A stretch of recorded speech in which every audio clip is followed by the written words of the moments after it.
તો માર્કેટના દિગ્ગજો આ પોલિસી ઉપર શું મત આપી રહ્યા છે, આવો તે જોઈ લઈએ.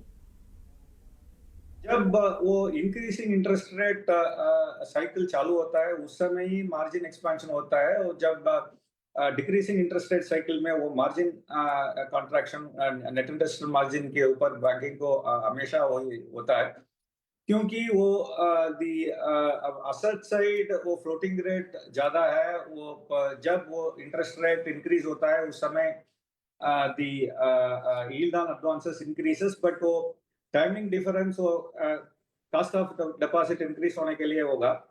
सो वो साइकिल के ऊपर यही वो ट्रांजिशन के समय ये लाइक से the contraction in net interest margin वो हमेशा हर साइकिल के अंदर ही होते रहता है. वो भी वो अनएक्सपेक्टेड नहीं है but things are on the expected lines. મારે હિસાબે રિયલિસ્ટિક એક પ્રકારનું અત્યારની પરિસ્થિતિને જોઈને, મોન્સૂનની પરિસ્થિતિને જોઈને, ફૂડ ઇન્ફ્લેશનની મોમેન્ટને જોઈને, એ બધું જોઈને અને ખાસ કરીને એમને ચોખવટ કરી કે ફ્યુઅલ અને ફૂડ જ ઇન્ફ્લેશનને માટે કન્સિડર કરવાના મહત્વના છે. એટલે આઈ મીન રિયલિસ્ટિક એસ્ટિમેટ્સ છે મારી દ્રષ્ટિએ.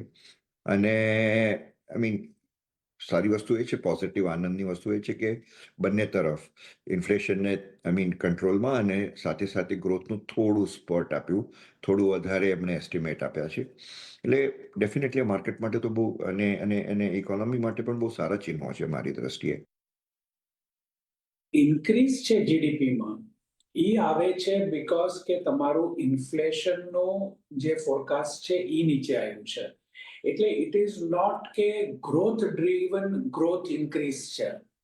ઇન્ફ્લેશન ઓછું છે એટલે ગ્રોથ નંબર વધારે દેખાઈ રહ્યું છે એવું અત્યારે દેખાઈ રહ્યું છે.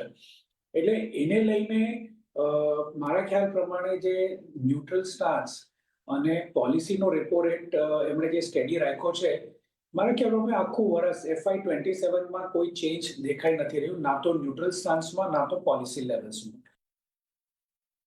બેંક્સને આજે ગ્રોથ કરવા માટે ડિપોઝિટ નથી મળતી. ડિપોઝિટ નથી મળતી તો લોકો લોન આપી શકતા નથી.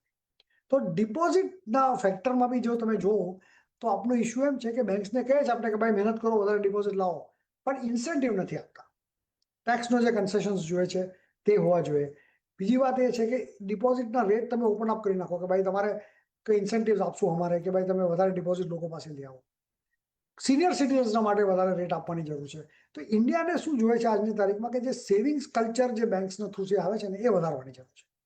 તો આ પોલિસી આપણે જે આજે આવી છે તે ઇન રિસ્પોન્સ ટુ ઇન્ફ્લેશન ને ઇન રિસ્પોન્સ ટુ જીડીપી ઠીક હતું કે આપણે કંઈ કરી શકતા નથી, પણ બીજા ઘણા પોલિસી મેજર આવી શકતા હતા જેથી આપણે વધારે કરી શકતા.